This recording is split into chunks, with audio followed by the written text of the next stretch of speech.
Hello and most welcome to Chan 85, and I will continue here with Kahn's wonderful exposure of Heraclitus in a new way, or more closer to the truth if we were to believe the man himself, Charles H. Kahn. Reminds me a little bit about Genghis Khan. It's also a popular song coming from, I don't think he's German though, but I assume the name to be of origin German. Charles sounds more like English speaking, Anglo-Saxon.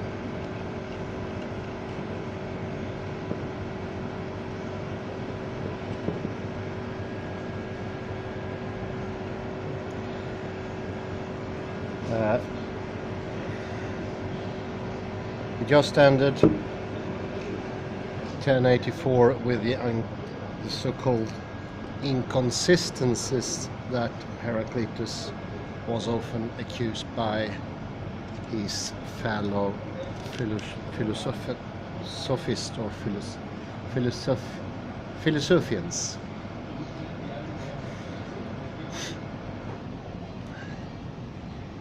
And Kahn continues, we come closer to a correct reading of the science with a Hellenistic critic named Theodotus, who declared that the book was not about the nature of things, periphysios, after all, but about a man's life in society, peripoliteas, and that the physical doctrines serve only as illustration.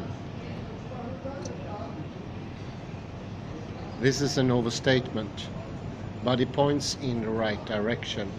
These came still closer to the mark when he observed that Heraclitus was interested only in the most general conceptions of Ionian physics, and that his real starting point was, I went in search of myself. Once he had encountered the law of the microcosms within himself, he discovered it for the second time in the external world.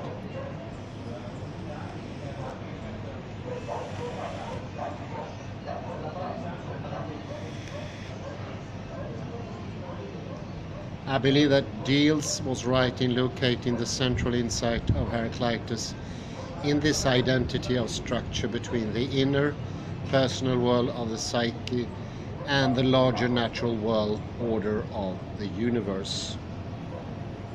The doctrines of fire, cosmic order, and elemental transformation serve as more than illustrations, but they are significant only insofar as they reveal a general truth about the unity of opposites, a truth whose primary applications for human being lies in the deeper understanding of their own experience of life and death, sleeping and waking, youth and old age.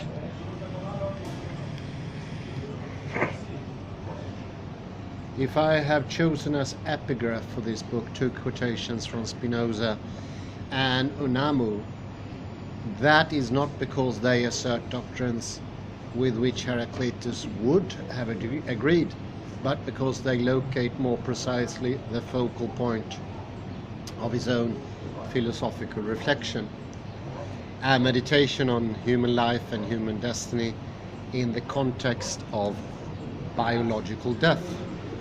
In Heraclitus' view, such an understanding of the structure of the human condition is inseparable from an insight into the unifying structure of the world, the total unity within which all opposing principles, including mortality and immortality, are reconciled.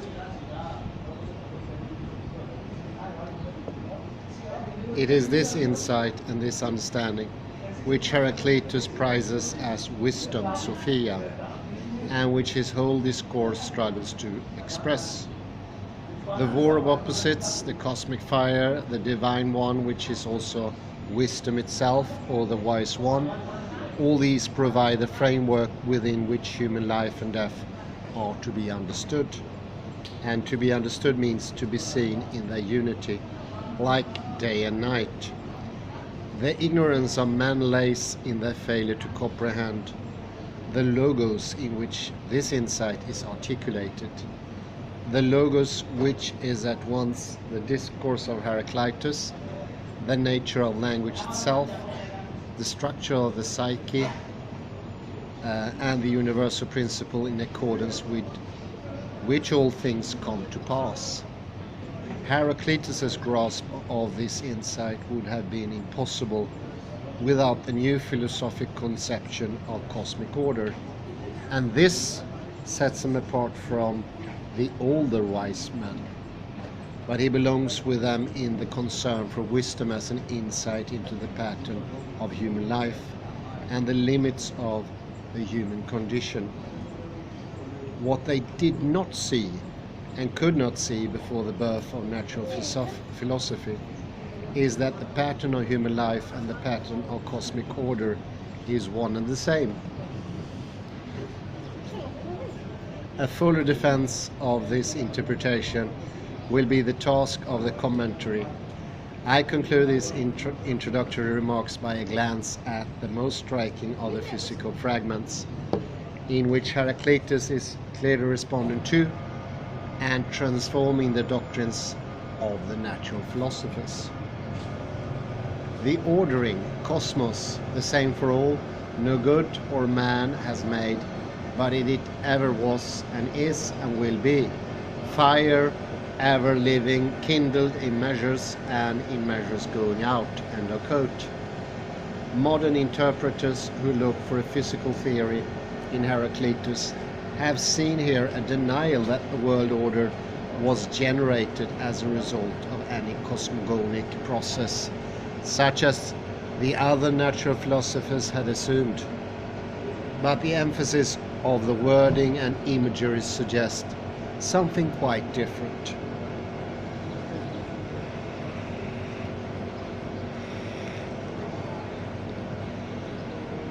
The Milesians were concerned to show how the order of the world had come into being, how it was maintained, and very probably how it would eventually perish, only to be produced anew out of its eternal, inexhaustible source. Anaximander had conceived this order as governed from without by the primordial boundless. Xenophanes has replaced the boundless with an intelligent deity who moves all things by thought. Heraclitus accepts the Milesian view of a word order in which the opposition and transformation of elementary powers is governed by measure and proportion.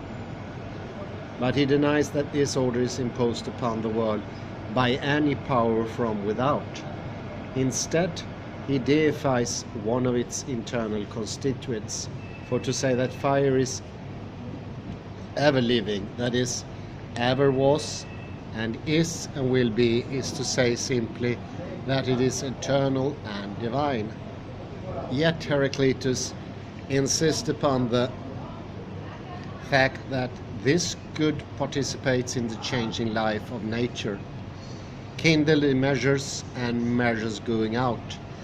There is a genuine parallel here to Anaximenes' conception of the primordial air.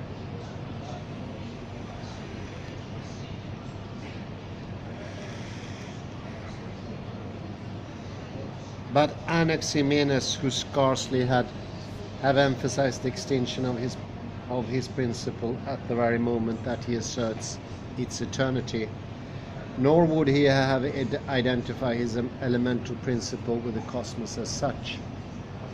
What is striking about Heraclitus' statement is that it confronts us with the double paradox of a world order identified with one of its constituent parts and an eternal principle embodied in the most transitory of visual phenomena. The resolution of these antinomies concerning what is whole and not whole, what is both mortal and ever living, must await the fuller commentary.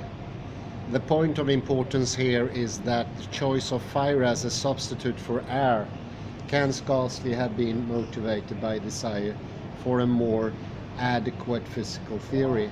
Nothing is literally derived from fire in the way that winds, clouds, and water may be derived from air. Heraclitus' aim is not to improve the Milesian cosmology by altering a particular doctrine, but to reinterpret its total meaning by a radical shift in perspective. The advantage of fire for a new point of view is that it signifies both a power of destruction and death.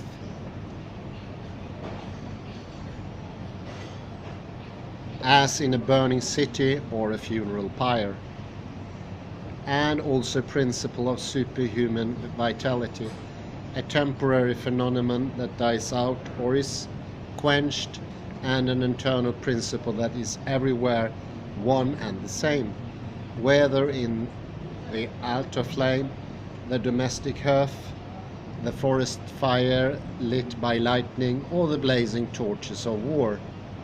By meditating on the fire, one who knows how to read oracular signs can perceive the hidden harmony that unifies opposing principles, not only within the cosmic order, but also in the destiny of human psyche.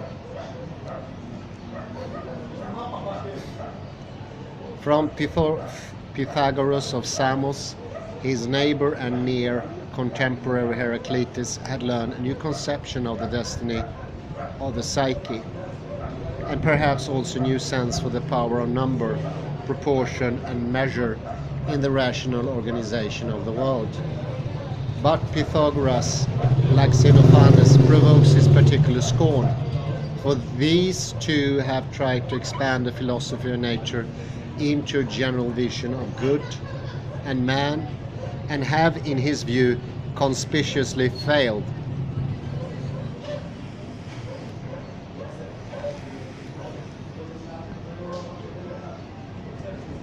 It is precisely this task which Heraclitus undertakes. His real subject is not the physical world, but the human condition, the condition of mortality. But by its participation in the eternal life cycle of nature, and also by its capacity to master this pattern in cognition, the structure of the psyche is unlimited. Mortals are immortal, immortals mortal. The opposites are one, and this deathless structure of life and death is deity itself. Very good so.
Well, we continue into the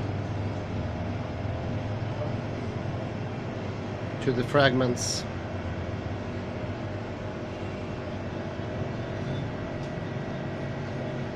Although this account holds forever, man ever failed to comprehend. These are the fragments, both before hearing it and once they have heard. Although all things come to pass in accordance with this account, men are like the untried when they try such words and works as I set forth, distinguishing each according to its nature and telling how it is. But other men are oblivious of what they do awake, just as they are forgetful of what they do asleep.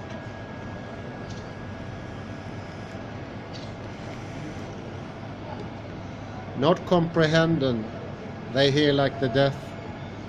The saying is their witness, absent while present. Although the account is shared, most men live as though their thinking were a private possession. Most men do not think things in the way they encounter them, nor do they recognize what they experience, but believe their own opinions.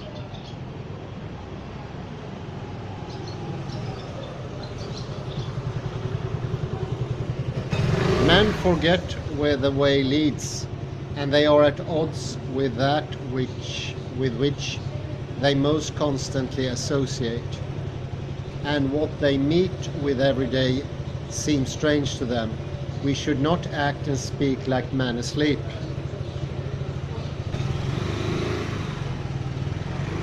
The world of the waking is one and shared, but the sleeping turn aside, each in his private world.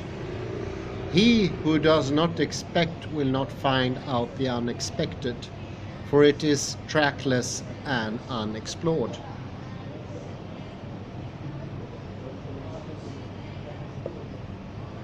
Seekers of gold dig up much earth, find little.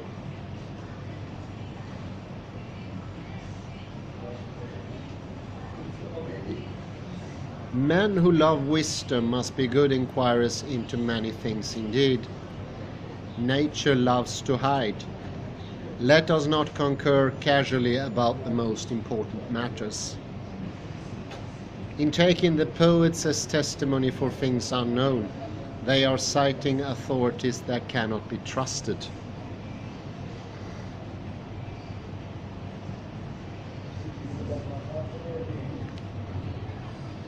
We should not, like children, listen to their parents. Whatever comes from sight, hearing, learning from experience, this I prefer. Eyes are surer witnesses than ears. Eyes and ears are poor witnesses for men, if their souls do not understand the language. Not knowing how to listen, neither can they speak.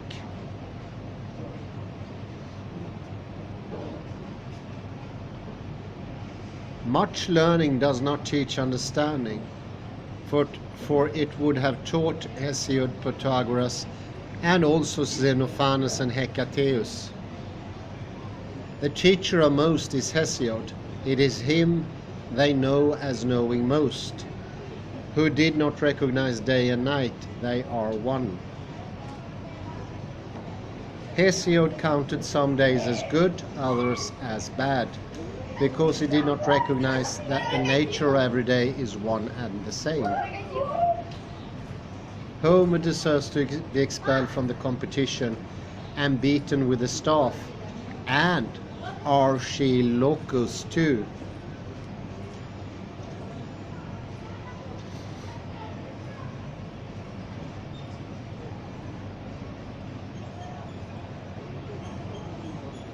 Men are deceived in the recognition of what is obvious, like Homer, who was wisest of all Greeks. For he was deceived by boys-killing lies, who said, "What we see and catch we leave behind. What we neither see nor catch we carry away."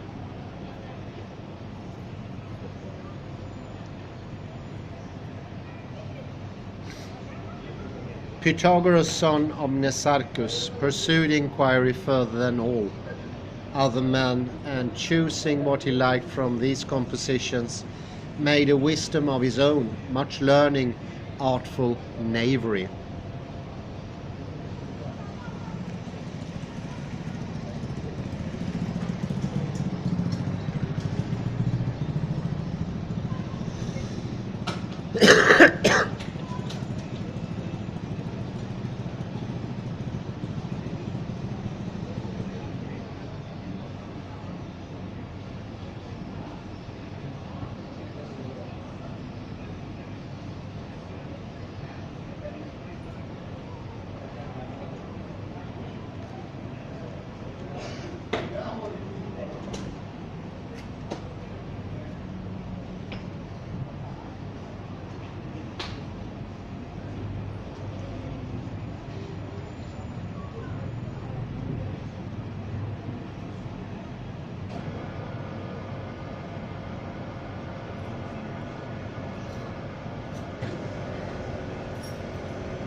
Well, I jumped on reading Heraclitus.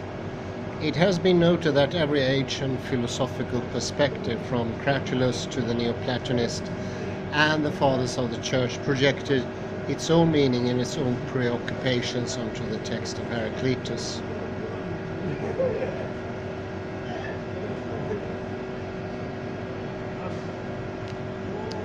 This is a familiar enough phenomenon in the history of ideas.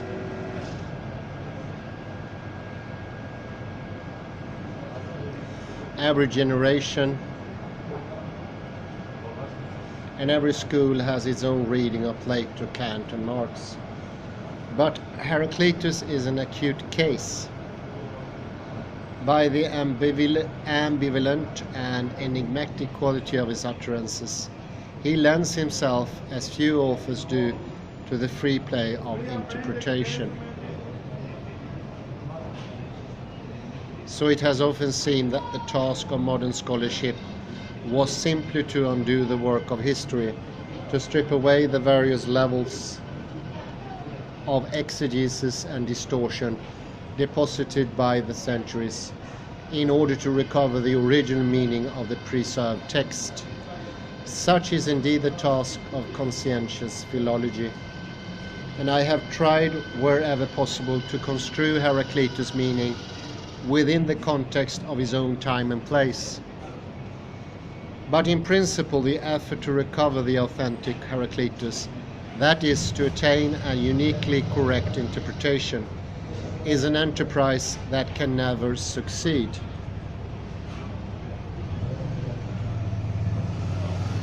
We are not only confronted with the warning of the onion. If we peel off all the layers of interpretation, there may be nothing left or nothing of any interest. There is the more fundamental problem that we good classical scholars that we are also historical beings with a certain perspective, who can only see what is visible from where we happen to be standing. For Diels and Burnett, the standpoint was that of the late 19th century. For Reinhardt, Snell and Frenkel, it was situated a generation or two later. They could also perceive and criticize the standpoint of the 19th century.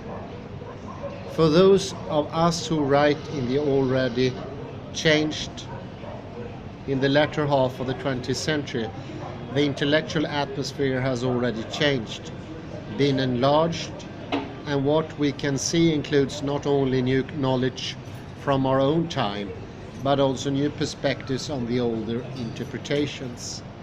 By induction, we may be sure that the next generation, even the next perceptive reader of Heraclitus, will be able to see something new and different.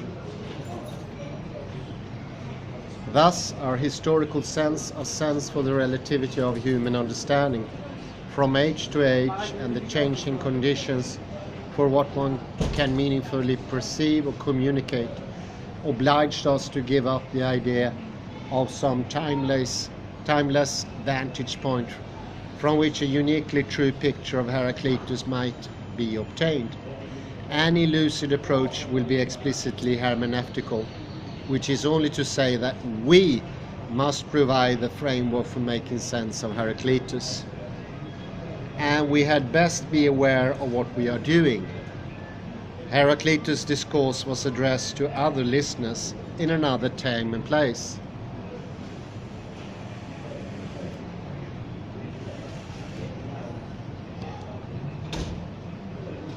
And even in the case of the original audience, he was not very optimistic about the chances of being understood. He will speak to us only insofar as we are able to articulate his meaning in our own terms. The text is there as a kind of object language, but it is we who must provide the hermeneutical meta-language within which today's interpretations can be formulated. The text will not bring forth its own contemporary commentary, and Heraclitus himself is not here either to confirm or correct what we take in him to mean. None of this implies that interpretation is a game with no rules, which anyone can play and in which no mistakes are possible. On the contrary, I shall argue that the ancient and modern interpretations of Heraclitus have been profoundly mistaken in various ways, because they have not provided an appropriate conceptual framework for eliciting the meaning of the text.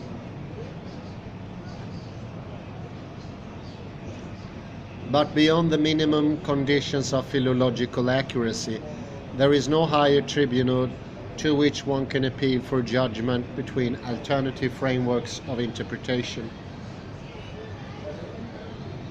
The hermeneutical circle is constituted by the fact that it is only within the presupposition of a meaningful framework that we can make sense of a given text. And it's only by its applicability to the text in question that we can justify the choice of a particular framework. From this circle there is no escape if we do not deliberately construct or select our own interpretive framework. We become unconscious and hence uncritical prisoners of whatever hermeneutical assumptions happen to be in the air.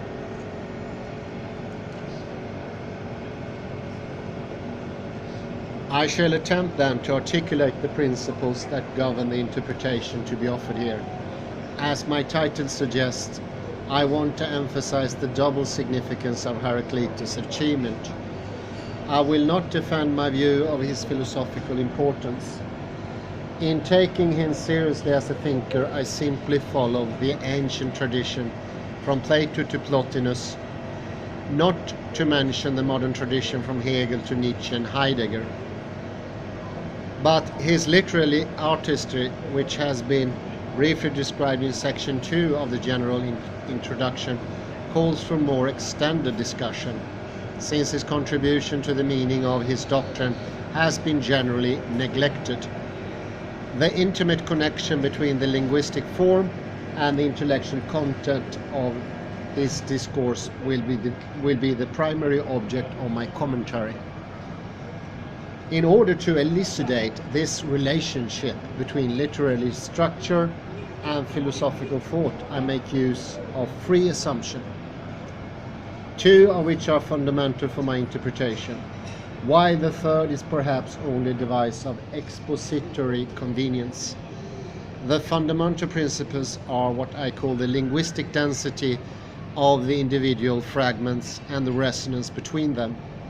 The third, more optional principle is a meaningful arrangement for the fragments, as in ordering imposed here. As we noted earlier, this is the third principle is itself twofold. One, I assume that the original order was a meaningful one. And two, I assume that the order I have chosen is true for Heraclitus' own meaning. Some reasons in favor of the first of these two assumptions were given in the general introduction.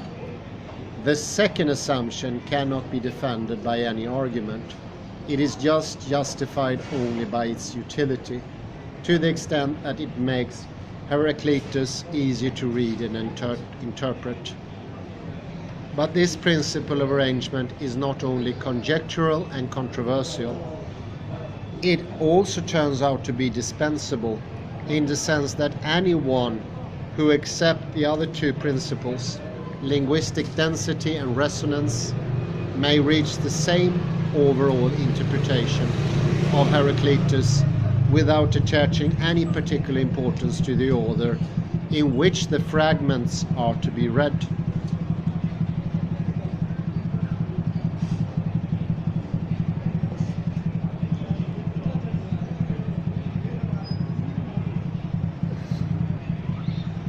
By linguistic density, I mean the phenomenon by which a multiplicity of ideas are expressed in a single word or phrase. By resonance, I mean relationship between fragments by which a single verbal theme or image is echoed from one text to another in such a way that the meaning of each is enriched when they are understood together. These two principles are formally complementary. Resonance is one factor making for the density of any particular text, and conversely, it is because of the density of the text that resonance is possible and meaningful. This complementarity can be more precisely expressed in terms of signed and signified. If by sign we mean the individual occurrence of a word or a phrase in a particular text, and by signified we mean an idea, image, or verbal theme that may appear in different texts, then density is a one-many relation between sign and signified, while resonance is a many-one relation between different text and a single image or theme.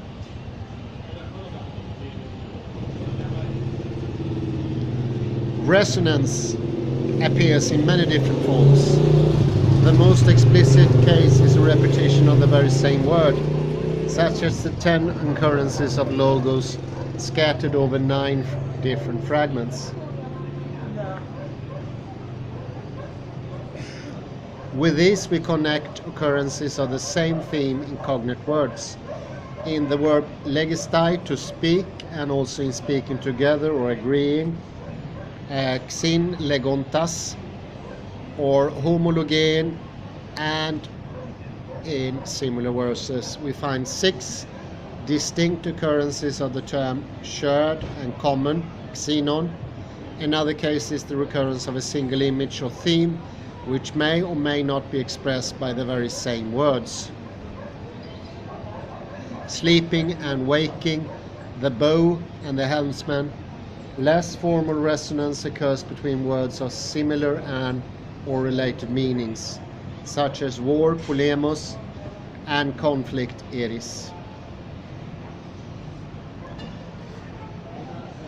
Or the various expressions for seeking, finding out, hiding, being hard to find. This notion of non-formal resonance can be extended to the various terms for knowledge, understanding, wisdom, and intelligence found throughout the fragments: gnosis, nous, sophia, phronesis, etc. At the limit, these diverse phenomena of resonance taken together with explicit statements of identity and connection, such as war is shared and conflict is justice, will serve to link together all major themes of Heraclitus' discourse into a single network of connected thoughts, thus articulating his general claim that all things are one.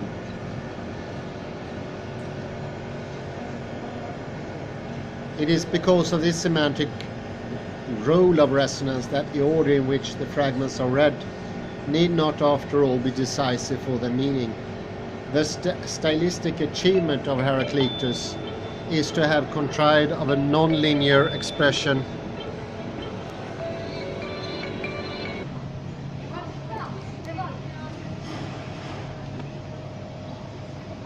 or the various expressions for seeking, finding out, hiding, being hard to find.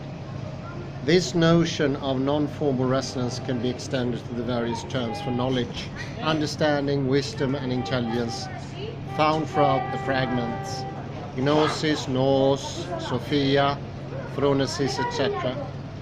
At the limit, these diverse phenomena of resonance, taken together with the explicit statements of identity and connection, such as war is shared and conflict is justice, will serve to link together all the major themes of Heraclitus' discourse into a single network of connected thoughts, thus articulating his general claim that all things are one.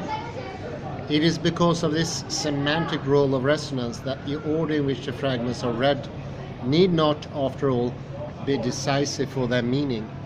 The stylistic achievement of Heraclitus is to have contrived a non-linear expression of conceptual structure, a hidden fitting together that is more powerful than the linear order I have composed. Well, I think you better end there. It's getting more and more interesting here. I'll say thank you very much and have a very pleasant afternoon or evening.